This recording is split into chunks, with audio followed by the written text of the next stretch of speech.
Welcome to Smart, Amazing Conversations with Dr. Nancy, a podcast that takes a look at stories of life and leadership for smart, amazing women and men like you. The way I can give support to the world right now is by showing up.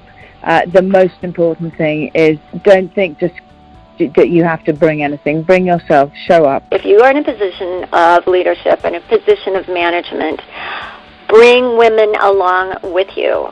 Supporting women is Dr. Nancy's passion and her purpose, and talking with other women and men who promote women's leadership is one of her favorite things to do. I've yet to meet a woman who did not know what she really wanted. She was just either afraid to ask the questions or she was afraid of what the answers meant. Their stories connect us and help us understand that the possibilities are endless if we support each other and lift other women up. Trust is created by persistent identity. I show up in my conversations. I build relationships. I show up as myself time and time and time again. And trust is built. It's one conversation at a time. Zakiya Thomas is president and CEO of the ERA Coalition and the Fund for Women's Equality.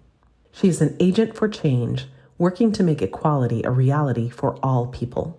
Using her experiences as a political strategist and nonprofit manager, Zakiya leads a diverse coalition of more than 200 organizations representing 80 million people.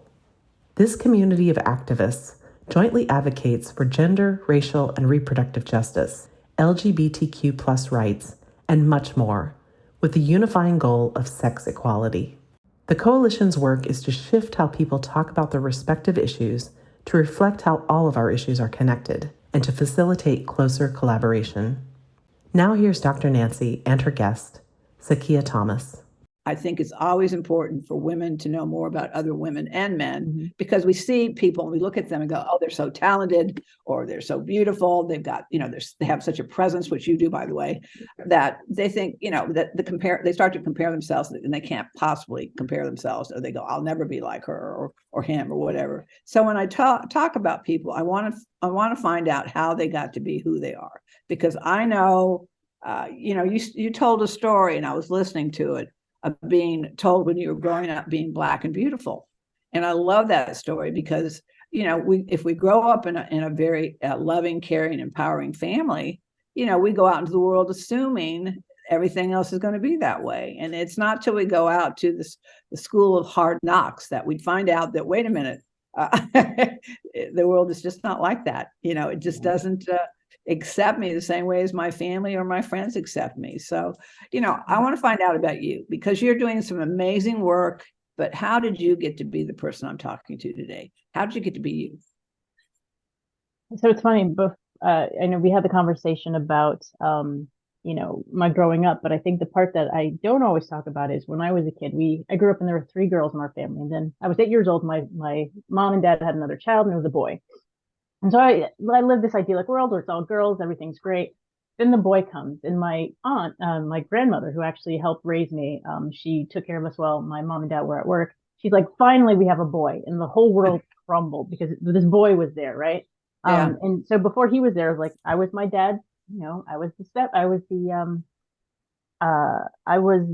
tomboy, and I did all the sports, did all the things. And then the boy came in, and it's like, well, now you're nothing, because my grandmother told me, well, girls are nothing. It's all about boys. But the beautiful part is my mother's mother, my maternal grandmother, my mom, and my dad were like, no, you are and can be whoever you want to be. And being a girl is not a curse. It's a blessing because you are you.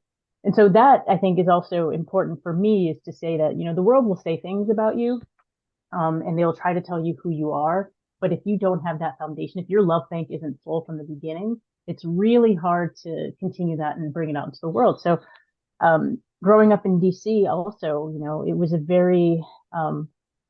I had a very strong Black community. My church was very Afrocentric. We uplifted and celebrated Kwanzaa and Black History Month and all the things. And so I grew up in a nurturing environment that taught me my history so that I can understand where we came from and the strength that comes from that. And I can use that going forward. So it wasn't until I got out to the suburbs in DC and I was one of 2 or 3 Black kids in my class. And all my parents thought I had a particular view of the world that I actually didn't, because they made assumptions that I really had to figure out, okay, who am I and what do I bring to this world? And how do I show the world what I can do? Yeah. And I really took that on. And my freshman roommate in college actually said, once. She said, your parents told you could be anything you wanted to be when you grow up. And I had to think. I was like, you're absolutely right. And that comes through in everything I do, because the world is challenging, but it's also an opportunity. And if you're given skills and talents and the opportunity to make something happen, you have to take advantage of it. And that's really what I try to do every day, because, I've been very fortunate. I've been able to do a lot of things, and I always find myself in the place I need to be. And right now I'm with the ERA Coalition, and it's exactly where I need to be at the exact right moment. It's just continuation of my life bringing me to the places I need to be so I can do the things I'm supposed to do. Yeah. That's me in a nutshell. Yeah.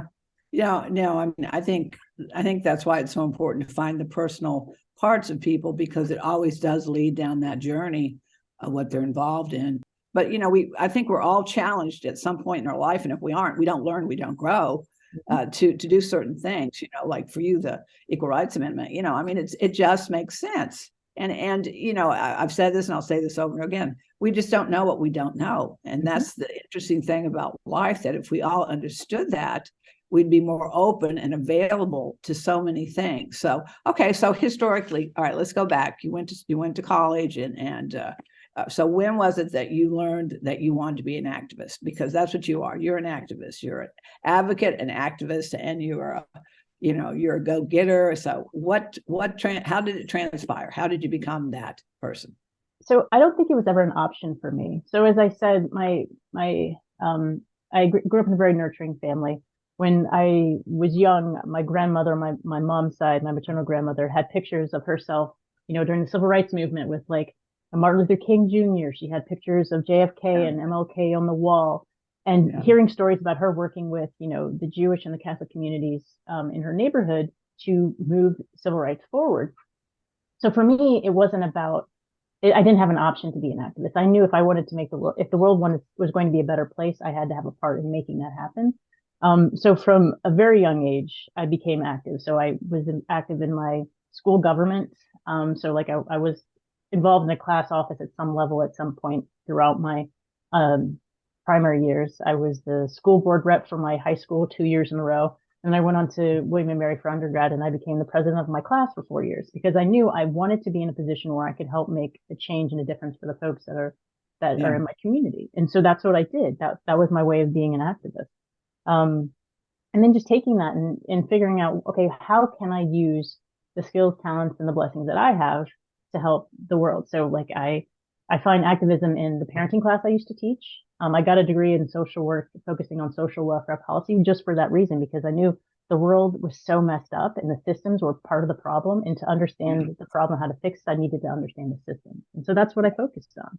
And I take that with me everywhere I go. And those direct practice social skills, understanding people, understanding how to motivate them, and using that in the work I do every single day. So I have never been the kind of person who planned out how my life would be. But it's taken me on this journey that has brought me to the places that I've been the most effective and helpful. And I've loved it. I love this job so much because I get to talk about something that means the world to everyone, even if they don't know it. To your point, we don't know what we don't know. And a lot of the reasons we have so much political strife in this country and in partisan politics is because we don't talk to each other to find out what someone else knows and to find out what we may we may be missing out on. Well, yeah, we're not into problem solving or having communication. We're just into reacting. And I think that's what's going on right now. It's one reaction after another.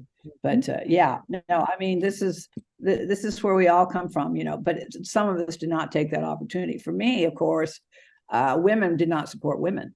This was the clue. It wasn't Black women or white women. It was just women didn't support women, period.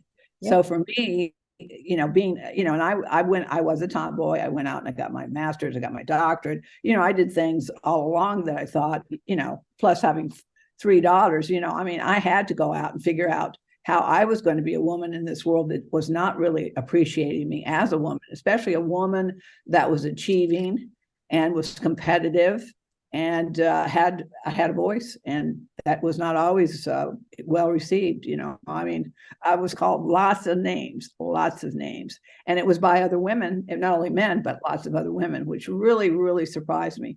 It was interesting. The more I achieved, the more I really received trouble, especially from white women, and it just blew me away to think that here I was just trying to improve my life, my daughter's lives, and make a difference in the world. And I was being shut down, or people were trying to shut me down. So, Women Connect for Good is very simple. Women supporting other women and men who support women and men's efforts. And it was, and this is how it happened. I was doing a podcast, and this woman, and I said, well, Mary, how can I help you? She had a book, and she had a mission. I said, well, Mary, how can I help you? And it became very quiet. And all of a sudden, this little voice on the other end of the phone said, you mean you want to help me? And I said, yes, that's exactly what I want to do. I mean, as simple as that sounds, that's where Women Connect for Good came from, was a simple woman saying in a very shy, very quiet voice, you mean you want to help me? And that's what you're saying every single day to women and men. We want equal rights. We deserve it, and we want it. But we need each other to help each other. And that's the key, is how do we motivate and activate people to help one another? And the kingdom comes, and all the silos of power go away, and everybody figures out that, we're all in this together. And if we're not, we're just going to continue to blow ourselves up and blow each other countries up. And we're doing that right and left. And it's time. All right. So you're the CEO and the founder of the Equal Rights Amendment Coalition. So one day you're sitting around and you have a bunch of people there and go, okay, let's do this. Well, kind of, but I mean, think of it. It was nearly 100 years in the making for this to happen. Yeah. Equal Rights Amendment was first introduced. December 13th, right in front of me. Yeah. So you're actually invited to we're going to do an event on December 13th. I'm coming. Yes. We're trying to figure out what we can do to make the most noise and get the most attention. And it's so funny. You said we're all in this together. We actually just coined one of our new programs all together now for that reason. We're bringing together the repro rights community, the LGBTQ plus community, and the communities that focus on, in the organization that focus on communities of color, to talk about exactly that. Like, what are the issues that we're all facing, and how can the Equal Rights Amendment fix it? And how do we tell more people about that to bring them to the fold and to tear down those silos? Because as Elisa mentioned, like we were trying to go from silos to solidarity. That's one of her new coin phrases that I love, because that's really what it's about. It's about bringing people together to understand we are all in this together, because the same forces that are fighting against abortion access are the same forces who are fighting against trans kids in sports, or against the LGBTQ plus community having equality. And it's the same folks who don't want us to have voting rights. So it's all the same forces that we need to come together to fight against. We have different verbiage or different words, but it really is all the same. Everybody's on the same page, and we all want the same thing.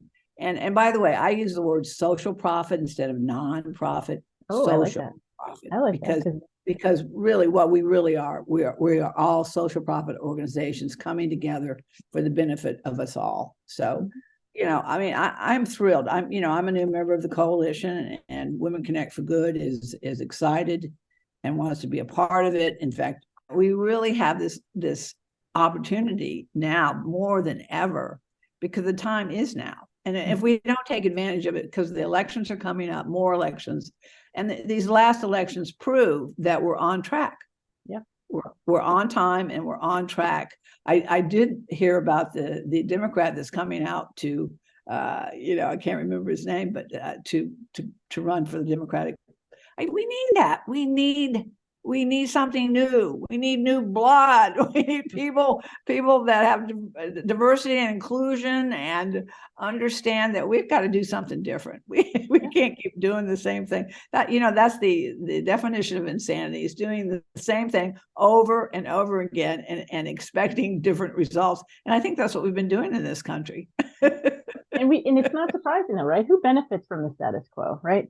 If you think about in our economy, in our political system, the folks who benefit stay in power for a reason, because they built the system to serve themselves. And so either we have to change the system or bend it to our will. And I mean, those are our options. That's why I say the strongest tool we have is our vote, and not enough people understand and appreciate that. If our vote wasn't so powerful, folks wouldn't be working so hard to take it away from us. So we got to hold on to it, and we got to use it, because if we don't, we lose it like any other muscle. It'll atrophy and go away. Well, historically, and I've said this before, but look who wrote the Constitution: a bunch of old white men, And women at that time had no rights, None. had nothing. And we're still, in some ways, fighting for all those things right now. And as far as people of color and different religions, we're all still fighting that. But again, our country was it was an infancy. It was an infant when this began, and the leaders at the time were the leaders. But we've got a whole different bag going on now that we've got to change. But okay, so let's talk about the ERA Coalition and what your goals and objectives are. Just put them out simply, because I think oftentimes people don't. I mean, we do. We have to know what the road looks like. What road are we taking? Which road should we take? Which road should we avoid? So the ERA Coalition was founded to help spark and move forward this underlying disdain and distaste of the status quo in the country, right?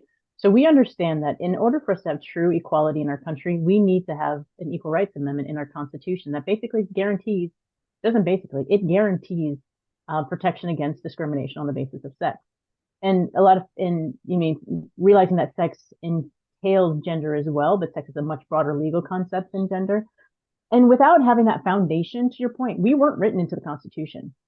And so without having the Equal Rights Amendment in the Constitution, we are not reflected in it. And the Supreme Court has said as much. And we also know that they're coming after our rights more and more. And if we want to protect those rights, then we need to stand up and do it. So our organization really brings people together. So we are a movement of movements, which of 290 partner organizations representing 80 million people across this country. All of our organizations are working towards some aspect of equality, whether it's gender justice, LGBTQ plus justice, racial justice, young advocates coming together, people in religious communities coming together, all understanding that if we want real basic rights guaranteed, we have to have an Equal Rights Amendment. So we're all working at different areas of equality and rights across the board, but coming together to acknowledge that we need to have the Equal Rights Amendment in the Constitution. And that's what we're all working for through our work in the coalition. And we're actually just now in a really exciting time for us, because we're reaching our 10-year anniversary next year. And we're at the 100th anniversary of the first introduction of the Equal Rights Amendment in Congress in December on the 13th. And so this has been a moment of reflection for us about, okay, we know where we've been as an organization, as a country. Where do we want to be? And understanding that the Equal Rights Amendment in the Constitution is really the first step. It's taken 100 years for us to get to that first step, but it's not the end. In order to see real equality in our country, we have to implement it. And that's what the second article of the amendment says, is that Congress has the authority to implement the amendment, which means Congress can create laws that protect against discrimination. It doesn't mean that there won't be distinctions based on sex. Yes, we will still have same-sex bathrooms when people want same-sex bathrooms, but you can still have unisex bathrooms, which we have across the country. It means that you can't, in order for the government to discriminate on the basis of sex, it has to have a very compelling reason to do so. And right now there isn't a compelling reason. It's the level at which the government can discriminate is very low, is a low bar compared to what it should be. And so we're really working to make sure that we have the Equal Rights Amendment enshrined in the Constitution, one, but two, then we're going to work towards implementation with our 290 plus partners and growing every single day. So implementation will look like the courts having tools to strike down laws that discriminate on the basis of sex. We'll prevent companies from charging different rates based on sex. So I don't know if you know this, but part of the reason that the amendment did not continue in the 70s is because there were insurance companies, there were schools, there were business interests that had that benefited from the status quo discriminating against women on some level. And so there was a financial interest, and that's really why it stalled in the 70s. But it did not, the Equal Rights Amendment never died. It's still very much alive. And now that we have the last 3 states remaining to have ratified it, it just needs to be published in the Constitution and acted on as law. That's it. That's what we're working so hard for right now. Well, someone said, and I thought it was a wonderful idea, if approaching Biden, which is definitely needing some votes right now from especially probably the 55% of the population, which happen to be women, if he were to go in and, write, what is it called? Not declaration or, just go in. An executive order? Executive order to have it placed in the Constitution, it could be done. And why it has not been done. we've got to know somebody in the political arena that we could go and say, wait a minute, it's especially now because the elections are coming up. And with this new contender, I'd say he's going to have to find a real, he's going to have to find a bonus. He's going to have to find something. This would definitely be pushing him across the line with this amendment being passed. Yeah, so the Equal Rights Amendment is polling higher than nearly any other issue. It's polling in the 80s right now, especially if you pair it with abortion access. So it's a no-brainer. I mean, and the president has already stated that he supports the Equal Rights Amendment. He just calls on Congress to act and remove the time limit and acknowledge that it's law. So right now the problem is we have the president saying, well, it's Congress that needs to do it. Congress is saying the archivist needs to do it. The archivist is saying Congress needs to do it. The judiciary, the Department of the Judiciary is saying, well, no, Congress needs to act. So everyone's pointing all these fingers rather than just stepping up and taking ownership and doing the thing.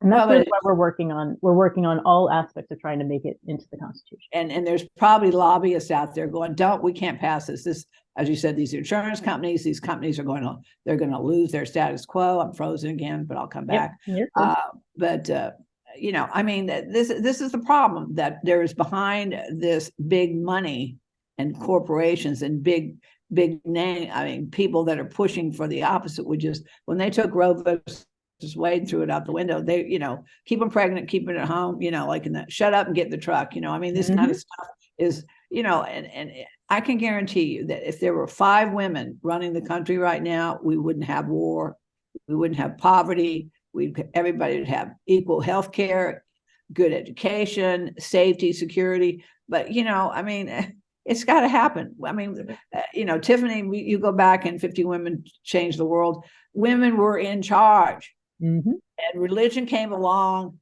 and took away our rights, and it continued to go downhill. And the one thing that they can, if they take away our rights to our reproduction rights, then that takes care of everything right there. Bottom line, it's the best way to control women and girls is birth control. Lack of birth control. So I like to call it forced pregnancy more and more. As you can tell, I'm very frustrated right now. And Tiffany made it pretty clear when she said, I have more rights as a woman than my 20-year-old daughter does right now. And then, again, my daughters and my granddaughters, it's just like every time we turn around, somebody's trying to take something away from us. And it's time that we stopped it. And the Equal Rights Amendment is the way to do it. And so I'm behind it 150,000%. So no, we appreciate that. We need more champions like you to step up and say. And you asked the question why no one in a political position is going to step up, because they're not pressured to. I mean, we're 80 million voices, but they only listen to. Well, think about it. We actually did research to look at members of Congress and who would be the most receptive to our message, because we think their voters would. And we looked at the candidates or the incumbents who are being funded by our opposition. And mind you, they're funding in the billions. Our opposition is being funded in the billions. We are funded in the millions, right? So it's a huge disparity. But if you look at who's paying for the who's paying the campaign, running the campaigns and paying for all these elected officials to get into office, it's the folks who are on the other side. And so there's no way someone's going to vote in favor of us when the people paying for them to be in office want something else. And so once we have more people understand that connection of money in our political system and why it comes to be that way, then I think we'll actually make some difference in that respect. Well, what do you think this year's elections are? I mean, 2024. I mean, it's got to be something different. Oh my God. I mean, I remember when the last election, when everybody was leaving to go to Canada. Canada finally shut down their borders and said, we will not accept anyone else from the United States of America. People are right now trying to get passports in other countries, believe it or not. They really are. They're trying to get passports. This is the thing. Go get a passport in another country. I mean, love it or leave it. I think that's what we're doing right now. We're thinking about that. But, we've got a lot of work to do, but we've got, it was inspiring, though, to see the number of organizations in that one room alone, when there's more of those people. And I really love the youth component. But we need to get more young people involved and in the schools. And anyway, You know what I'm talking about. No, I do. And I think it's sad, especially when you look at public school funding and what folks are trying to do in that space too. It's the same entities, forces, people who are trying to dictate what we know, who we talk to, what we think is right, and the view that we have of the world. And we have to stop it, because if too many of us leave, then who's going to be here for the rest of us? And we see that in other countries. It actually does happen, where you're trying to you encourage a brain drain so that the people who are left don't have any way to fight back, and you can just absorb as much power and control over a country as you can. Well, history books took care of that. I grew up in Virginia schools, so my history was Virginia. I know more about Jamestown than I do about Georgetown. Then I don't know about the rest of the world. I know about the world that I lived in, but history books have failed to show women's power, which we've had historically in all areas of government and leadership and religion, but they've failed. I mean, we've had it expunged, erased from our history, so that we've got to continue to let women know, wait a minute, we've always had these talents, we've always had these abilities, but somebody has failed they've erased our history. The Equal Rights Amendment is not in the Constitution right now, and that it's been 100 years, and it's way past time to make this happen, because people are dying and people's lives are being changed. And to your point, history is written by those who win. And so we need to make sure we're the winners so that we can have the Equal Rights Amendment added back into our history of this country and our future. And that's what we're looking to do. Yeah. Well, like I said, I'm pleased to be a member, and whatever meetings I need to attend, let me know, and how we can participate and continue to get the word out of things that we need to do, because this is an amazing social profit organization and one so very much needed in our country right now. And we need hope. We need hope, and we need inspiration, and we need something different. And I know people really want that. I know people really want that. Otherwise they're the ones with their heads in the sand. We can't do anything about them.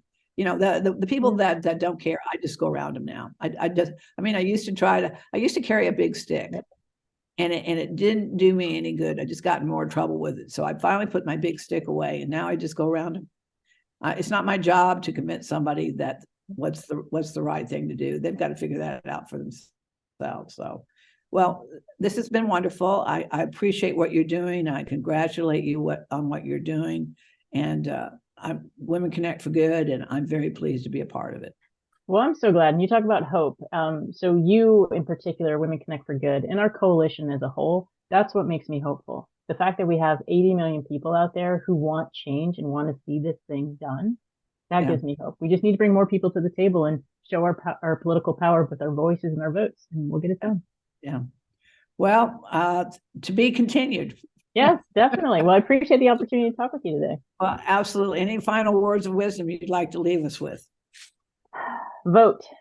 If there's nothing else you do, who you vote for is your choice, but vote for someone who actually has your interest at heart. And the other thing is, we talked about this earlier, have a conversation with someone without trying to change their mind, right? Just sit and listen and hope that you connect on some level where they hear you too, rather than forcing your opinion down their throat, because it doesn't work. Don't change or try to fix other people. Just listen. Just listen. Those are wonderful words to end with. Well, congratulations, continued great work and success. And you haven't seen the last of me. Oh, thank you. Thank you so much. Have a great day. Okay. Thank you. Bye-bye. Bye. If you enjoy these smart, amazing conversations, please subscribe, rate, and review them on Apple Podcasts, Spotify, Amazon, or wherever you listen to your favorite podcasts. And read and enjoy more amazing stories in my books, In This Together, How Successful Women Support Each Other in Work and Life, and Leading Women, 20 Influential Women Share Their Secrets to Leadership, Business, and Life. Thank you for listening.